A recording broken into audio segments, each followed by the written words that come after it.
কিছু লাগবে যখন একটু করে চায় আমার মাটাকে সুস্থ করে দাও, বাবাটাকে আল্লাহ আমার স্ত্রীকে আমাকে একটু তৌফিক দাও, চাইতে থাকে মমিন। আল্লাহ বলে যখন ফেরেশতারা দেখে মমিন চাচ্ছে, দেরি করতে পারে না, তাড়াতাড়ি খাজানা নিয়ে দিতে নেবে, আল্লাহ বলে রাখোস না, এত তাড়াহুড়া কিসে, তার চাওয়ার মধ্যে তো প্রেম আছে, একটু চাইতে দেস না।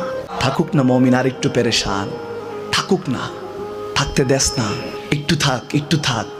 পেরেশানিতে রেখে আল্লাহ মজা নেয়, মহব্বত নেয়, মমিনের অন্তর থেকে খুশবু নেয়। আল্লাহর বড় মায়া, মমিন যখন চায় আল্লাহ তখন মায়ার নজর নিয়ে তাকায়, হায় হায় আমার বান্দা, সুবহানাল্লাহ।